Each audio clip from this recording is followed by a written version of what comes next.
Just grab it. Come on, Dennis. One more. Yes. There it is. No way. Oh boy. Help the guy out. There was a study done a couple years ago that found a strong correlation between playing sports and just being physically fit with performance in BeatSaber. And honestly, it's not that surprising. I mean, despite how stupid it looks, BeatSaber is fairly physical. But after seeing that paper, it made me really start to notice just how many players I personally knew were actually part of those statistics. Fencing, rock climbing, mountain biking, hiking, or even just working out. And then there was me. I do literally no physical exercise except for BeatSaber. So when my friend Alex asked me if I would want to start bouldering with him, I figured it might be interesting to try to record my progress and see if the correlation could go the other way around. And if I could put anything I learned from competitive BeatSaber to use. So I found a chalk bag and got ready.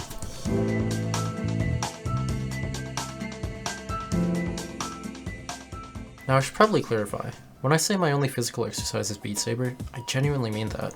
For the past few years, other than walking my dogs, I pretty much spend the rest of my time just sitting at my PC. For those who don't know, BeatSaber is a VR rhythm game where you swing your controllers to hit blocks.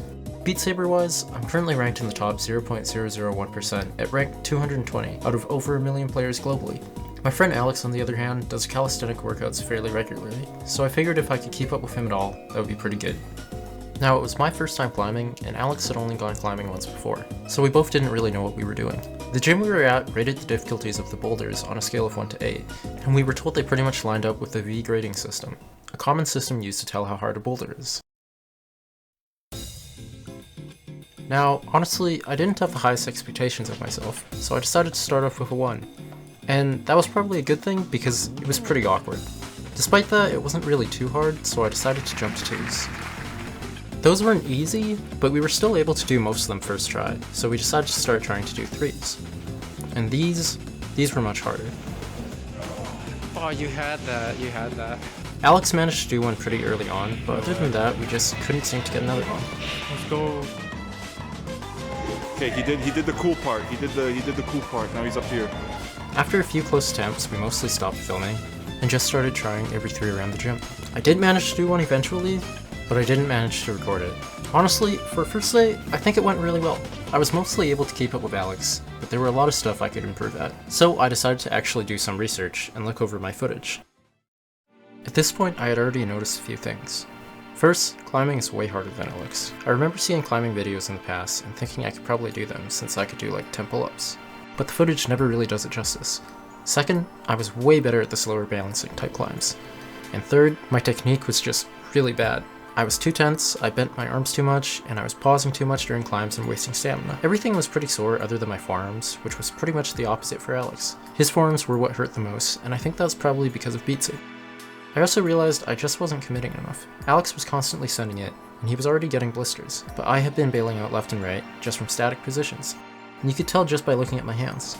So after watching a few more climbing videos and prepping myself mentally, I let my sore muscles rest for a day, and went back determined to improve.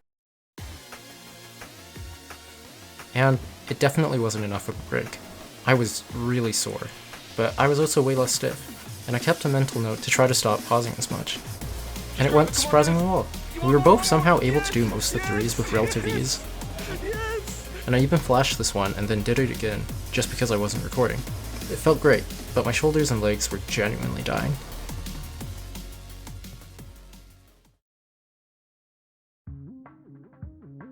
The next few days we went with some friends, since our memberships allowed us to bring in new people for free. Thumbnail. Wait. Just down the back. There we go. That's good. That's good. He does it so effortlessly. There it is. No way. So it was worth it. Like It was worth it, yeah. A little bit of the spray though. Yeah, yeah. Oh. Oh boy. Help the guy out. And aside from Alex getting injured and us swapping for rental shoes, they were honestly pretty uneventful, since we kinda just stuck to 3s. But by the end of it, we had pretty much gotten to the point where we could flash most of them. So on day 6, we decided to try to get our first 4. We started by doing the same thing we did with the 3s and just kinda went around trying all the 4s. Alex got fairly far in this blue one, but overall we were getting humbled pretty badly. Damn. This red one in particular was pretty bad. The starting foothold was super slippery, and the handholds needed a ton of finger strength. In the end we left without a 4, and it sucked. So we took a short break, and for day 7, we were determined to not leave until we got one. Most of the 4s we had tried last time had been replaced, except for the red one. But there were some new promising ones. Mainly this green slab, I have no idea. and this black one. Now, we never really focused on specific boulders in our past sessions, but we were pretty set on these two. After a bit of going in between them, we decided that the green one seemed more doable, and it took us quite a few tries, but eventually, Alex got it.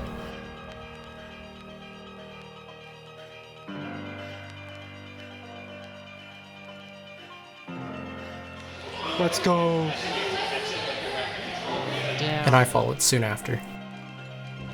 Yeah! Yes, Dennis! Yes!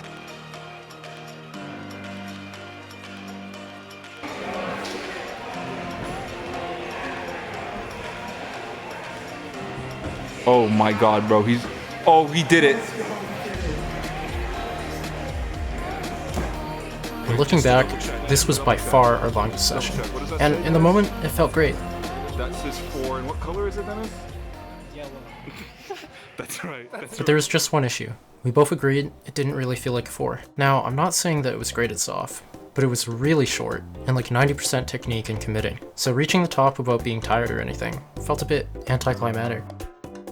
Despite that, we mostly chilled on day 8. This 3 was pretty fun. Oh, nice. Nice. And we decided to give the black and the red one a couple more tries. Surprisingly, the red was actually starting to seem possible.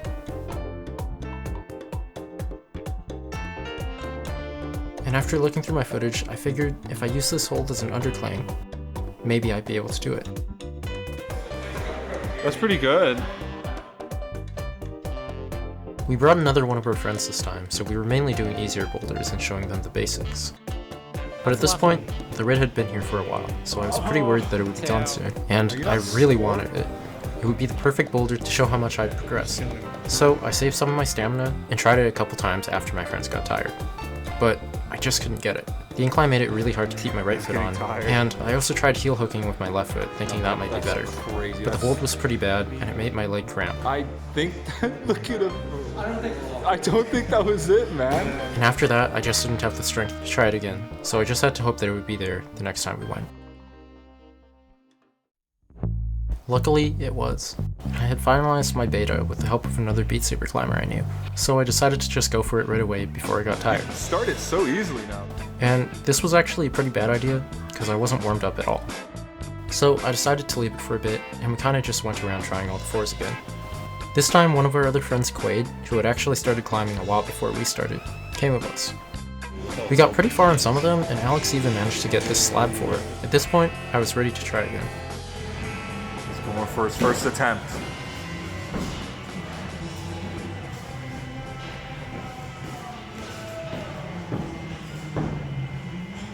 Dude, he's like a pro.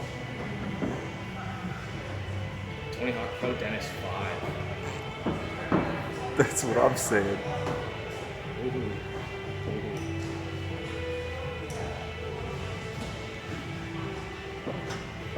Oh, we're fine.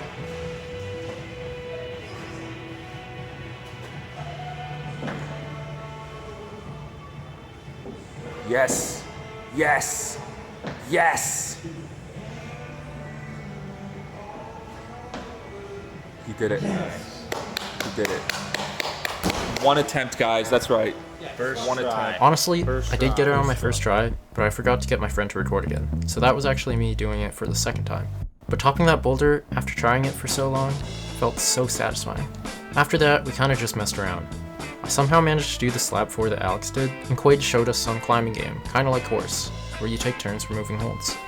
At this point, we've been climbing for about a month and a half, and I'm really happy with my progress so far. I have a few 4s under my belt. I somehow managed to keep up with Alex, and Quaid was genuinely impressed that we were already on 4s. But how much did BeatSaber really help? So, first, physically. My grip and forearm strength definitely wouldn't have been strong enough to keep up with Alex without BeatSaber. Now this would probably vary depending on your VR headset. Mine has slightly heavier controllers than most, weighing 185 grams, or about as much as 2 badminton rackets each. That being said, I've definitely gotten much stronger over the time that we've been climbing.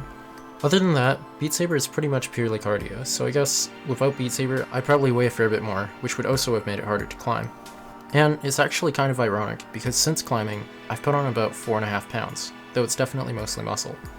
But what I found most interesting was actually how it helped technique and route reading wise.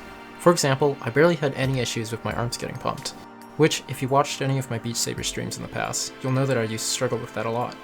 Also, my breathing and controlling how hard I was gripping or tensing up felt super similar to managing stamina in BeatSaber. And lastly, reading. Now, this might seem like a bit of a stretch, but figuring out how to do different boulders genuinely felt kind of similar to tech maps in BeatSaber. When to undercling, and how depending on the next hold, different moves would be required. And if you've never played BeatSaber, you might not know what I mean, but they both feel kind of like movement puzzles. And outside of the two, I haven't really come across anything else that feels like that. But what about the other way around? Did climbing help me with BeatSaber?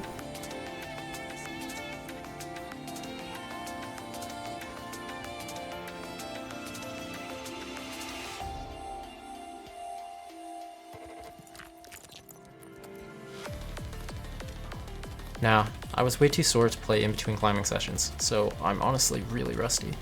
Though I think my stamina is probably a bit better. That being said, if you're a climber, this doesn't mean that you should pick up BeatSaber, and vice versa. If you really want to improve, you're probably better off just climbing or playing more. Or doing actual specialized training. I haven't done it in years, but when I first started playing BeatSaber during COVID, I did dead hangs and pull-ups to increase my grip strength. Now, honestly, when I first had this idea, I was really unsure if I would actually do it, considering I'd never really recorded myself, much less in public. Also, the idea itself just seemed kinda dumb. But the more I climbed, the more I noticed similarities. You have levels, star ratings, sight reading, palm ups, and even different skill sets. The video started to make more sense to me, and so I decided to follow through. My initial plan was actually to try it for a day and maybe make this video based off of that, but it turned out to be way more fun than I was expecting. And a lot of that is thanks to my friends. There's no way I could have done this without them. Now, with all that out of the way, I do plan to keep climbing. I can tell I'm still improving pretty fast, and honestly, I'm just hooked. I'm not sure if I'll do another climbing video though, but feel free to let me know if you enjoyed it. Anyways, that's about it. Thanks a ton for watching.